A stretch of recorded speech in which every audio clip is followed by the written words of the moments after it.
Hello friends, welcome back to my channel Monalisa Sanskrit youth career पर।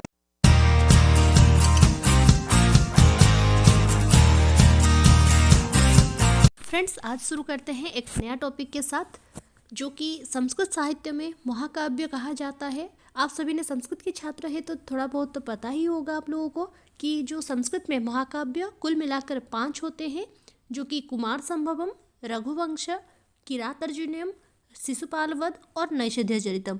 तो आज हम डिस्कस करेंगे कुमार संभवम के बारे में। फ्रेंड्स, कुमार संभवम की जो रचयिता है वो है महाकवि कालिदास, जो कि संस्कृत जगत में बहुत ही प्रसिद्ध कवि है। इनके बारे में तो थोड़ा बहुत सभी को पता ही होगा और इनके ऊपर भी मैंने वीडियो बना चुकी हूँ कालिदास के परिचय के ऊपर। अगर आपने नहीं देखा तो उसका लिंक मैं डिस्क्रिप्शन में दे दूंगी, जाके एक बार देख लेना। तो देखिए, कालिदास जो है वो उन्होंने कुमार संभवम का रचना किया था, जिसमें कि कुल मिलाकर 17 सर्ग है। इसमें जो नायक है शिव भगवान के ऊपर है और नायिका है पार्वती। मुख्य रस इसमें है वीर रस और मुख्य छंद जो है उपजाति। और हाँ, इसमें जो उपजाति छंद है ये सर्वाधिक प्रयोग किया गया है। इसके अलावा अनुष्टुप छंद में भी इसमें पाई जाती है, लेकिन सबसे अधिक जो छंद है उपजाति है। संक्षिप्त रूप में अगर हम देखेंगे कुमार संभवम की विषय वस्तु, तो ताड़कासुर जो है उसका संहार के लिए शिव पार्वती की विवाह तथा पार्वती के जो गर्भ में कार्तिकेय का जन्म होना, फिर तारकासुर के साथ उनका संग्राम होते हुए आखिर में तारकासुर का संहार होना, ये है इसका मुख्य विषय वस्तु। तो अब देखते हैं पहला सर्ग से लेकर 17वां सर्ग में क्या क्या कहा। तो फर्स्ट देखते हैं प्रथम सर्ग। प्रथम सर्ग में हिमालय का वर्णन किया गया है। उसमें पार्वती जी का सौंदर्य के बारे में बताया गया है। परीक्षा के दृष्टिकोण से देखा जाए तो फ्रेंड्स, इसमें प्रश्न आने की संभावना है कि हिमालय का वर्णन किस सर्ग में कहा गया है, ऐसा प्रश्न आ सकता है। द्वितीय सर्ग में वर्णना है ताड़कासुर जो है वो देवताओं के ऊपर बहुत ही पीड़ा दे रहा था, कष्ट दे रहा था। तो उनकी पीड़ा के वजह से देवताओं के द्वारा ब्रह्मा जी का स्तुति करना। ब्रह्मा जी के द्वारा जब पता चलता है कि जो शिव और पार्वती इन दोनों के साथ विवाह करने के बाद जो पुत्र संतान उत्पत्ति होगा कार्तिकेय, उनके द्वारा ही जो ताड़कासुर है उसका वध होगा। तो फिर जो कामदेव है उन्होंने शिव जी के पास जाते हैं और तब भगवान शिव ने तपस्यारत रहते हैं। उसी समय कामदेव के द्वारा शिव का तपस्या भंग हो जाता है। तो भगवान शिव जो है वो एकदम क्रोध स्वभाव के तो वो है ही, तो वो क्रुद्ध होकर फिर कामदेव को भस्म कर लेते हैं। यही वर्णन है स्वर्ग तृतीय में।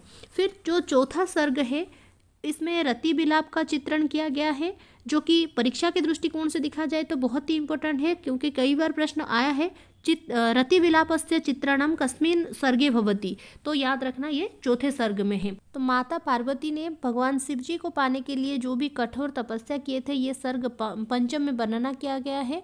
और फिर भगवान शिव ने आखिर में जो परीक्षा लेते हैं, पार्वती जी का परीक्षा लेते हैं जो ब्रह्मचारी के वेश में, तो ये इसी सर्ग में वर्णना किया गया है। ये भी परीक्षा के दृष्टिकोण से थोड़ा इम्पोर्टेंट वाला सर्ग है। फिर षष्ठ सर्ग जो है, इसमें जो सप्तर्षि है उन्होंने जाते हैं हिमालय के पास जाते हैं और पार्वती की मतलब भगवान शिव के साथ विवाह के लिए पार्वती जी की याचना करते हैं। फिर शिव विवाह हो जाता है, जो कि सप्तम सर्ग में वर्णना किया गया है। शिव विवाह के बाद शिव पार्वती की दाम्पत्य जीवन के बारे में इसमें वर्णना किया गया है।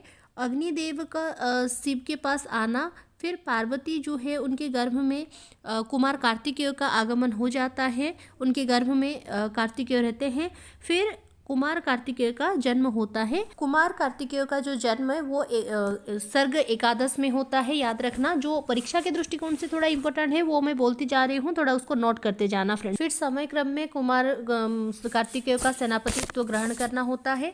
फिर वो सैन्य को संचालन करते हैं। देव सेनाओं के दिव्यास्त्र वर्णन होता है। फिर देवासुर के संग्राम हो जाता है। आखिर में तारकासुर का वध हो जाता है, जो कि 17वां सर्ग में। याद रखना, तारकासुरस्य वधः भवति सप्तदश सर्गे। तो फ्रेंड्स, इसी प्रकार से कालिदास के द्वारा कुमार संभवम रचना किया जाता है, जिसमें कि कुल मिलाकर 17 सर्ग हैं। तो कुमार संभवम में जो मुख्य सूक्ति है फ्रेंड्स, इसको याद रख लेना थोड़ा सा, क्योंकि इनमें से कई बार प्रश्न आ जाता है कि सूक्ति दे देता है ये किस ग्रंथ में कहा गया है करके। जैसे कि शरीरम आद्य खलु धर्म साधनम, और प्रश्न ऐसा भी आ जाता है कि ये जो सूक्ति किसने कहा है? तो ये ब्रह्मचारी ने कहा है। कब? न जब पार्वती तपस्या कर रहे थे शिव जी को पाने के लिए, तो उनकी कठोर तपस्या में शिव जी जब प्रीत हो गए थे, तो उनको परीक्षा करने के लिए उन्होंने ब्रह्मचारी वेश लेकर आए थे उनके पास। तो जब वो वेश बदल कर आए थे, उस समय उन्होंने पार्वती जी को सलाह दिया था कि इस प्रकार से क्यों, मतलब ऐसा कठोर तपस्या क्यों कर रहे हो, क्यों, जो कि कहा गया है शरीरम आद्य खलु धर्म साधनम, जो सबसे पहला धर्म होता है खुद की शरीर को ध्यान रखना। तो ऐसे इसी समय में ही ये सूक्ति जो ब्रह्मचारी के द्वारा कहा गया था, मतलब भगवान शिव ने ही कहा था, लेकिन उन्होंने उस समय वेश बदल कर कहा था, इसलिए ब्रह्मचारी अगर ऑप्शन में होगा तो ब्रह्मचारी को ही टिक लगाना। फिर न कस्य वीर्याय परस्य संगति ही त्रोतम कस्य न तुष्टये न धर्म बुद्धिषु वयः समीक्षते। ये जो सूक्ति है ये थोड़ा मुख्य रूप से इसमें कुमार संभवम की सूक्ति है, जो कि कई बार प्रश्न आने की संभावना इनमें से है। तो फ्रेंड्स, ये है कुमार संभवम का वीडियो। आई होप कि वीडियो आपको अच्छा लगा होगा। वीडियो अगर परीक्षा के दृष्टिकोण से थोड़ा सा भी हेल्पफुल हो रहा होगा फ्रेंड्स, अपने जो भी स्टडी ग्रुप है उसमें शेयर करते रहिए। तो चलिए फ्रेंड्स, अगले वीडियो में फिर से मिलते हैं। जय तो संस्कृतम, जय तो भारतम। धन्यवाद।